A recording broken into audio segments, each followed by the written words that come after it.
Quem me conhece de perto sabe que há umas 3 semanas eu perdi uma irmã de 23 anos por suicídio, né? E isso, tudo que nos acontece, seja de bom ou ruim, tem que nos trazer o mínimo de reflexão sobre a vida.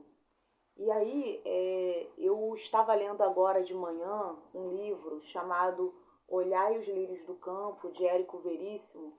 E aí, cheguei numa parte em que uma personagem deixa uma carta de despedida, né? Que ela, na verdade, ela não tinha certeza se ia morrer, porque ela ia para uma cirurgia, mas deixou essa carta que se ela sobrevivesse, ela ia queimar, mas se ela morresse e chegasse à mão da pessoa, porque ela tinha morrido.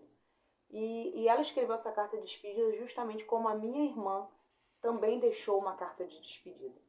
E eu trago essa reflexão aqui não de uma forma melancólica, dramática, ou para comover ou trazer tristeza, mas justamente para que nós tenhamos assim uma reflexão sobre a vida, porque não só essa carta, né, dessa personagem, numa obra de ficção, mas também a morte da minha irmã, ela trouxe reflexões para a vida. E eu gostaria de compartilhar com você que é meu amigo aí, que me acompanha aí meus posts. Aí diz assim, vou ler alguns trechos da carta. Diz assim: uma noite me disseste que Deus não existia porque mais de 20 anos de vida não o pudeste encontrar, pois que até nisso se manifesta a magia de Deus, um ser que existe, mas é invisível para uns, mal e mal perceptível para outros, e de uma nitidez maravilhosa para os que nascem simples ou para os que adquirem simplicidade por meio do sofrimento ou de uma funda compreensão da vida. Dia virá em que, em alguma volta do seu caminho, hás de encontrar Deus, um amigo meu, que se dizia ateu, nas noites de tormenta desafiava Deus. Gritava para as nuvens, provocando o raio. Deus é tão poderoso que está presente até nos pensamentos dos que dizem não acreditar na sua existência. Nunca encontrei um ateu sereno. Eles se preocupam tanto com Deus como o melhor dos deístas. O argumento mais fraco que eu tenho contra o ateísmo é que ele é absolutamente inútil e estéril e não constrói nada, não explica nada e não leva a coisa alguma. Quero que abras os olhos, Eugênio, que acordes enquanto é tempo. Peço-te para que pegues a minha Bíblia, que está na estante de livros, perto do rádio, leias apenas o Sermão das Montanhas.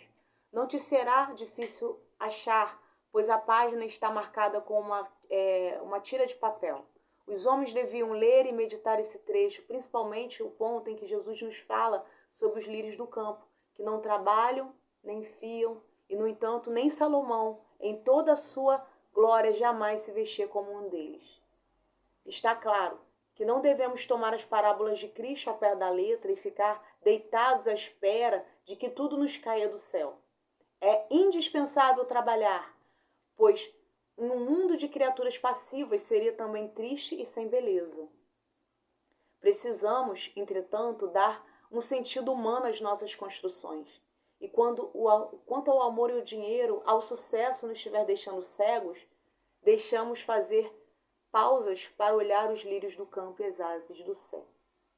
Não penses que estou fazendo o elogio puro do espírito contemplativo e da renúncia, ou que ache que o povo deva viver narcotizado pela esperança da felicidade na outra vida.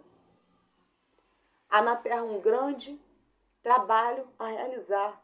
É tarefa para os seres fortes, para os corações corajosos. Não podemos cruzar os braços enquanto os aproveitadores, sem escrúpulos, engendram os monopólios ambiciosos, as guerras e as intrigas cruéis. Temos de fazer-lhes frente. É indispensável que conquistemos este mundo, não com as armas do ódio e da violência, sim com as do amor e da persuasão. Considera a vida de Jesus. Ele foi, antes de tudo, um homem de ação e não de puro contemplativo. Quando falo de conquista, quero dizer a conquista de uma situação decente para todas as criaturas humanas. A conquista da paz digna através do espírito de cooperação. Precisamos, portanto, de criaturas de boa vontade e de homens fortes como você, teu amigo Felipe Lobo, que seria o campeão de nossa causa, se orientasse a sua ambição no ímpeto de construtor e sua coragem num sentido social e não apenas egoisticamente pessoal. Adeus. Sempre aborreci as cartas de romance que terminam de modo patético, mas permite que eu escreva tudo para a eternidade. Olivia. Então, assim, eu trouxe uma reflexão para a vida. Aqui ela também deixou uma carta de despedida para a família. E essa carta aqui desse livro, esse trecho desse livro, de personagens fictícios, com palavras tão fortes, me marcou e eu gostaria, assim, de dividir com vocês também para a eternidade. Renata Kelly.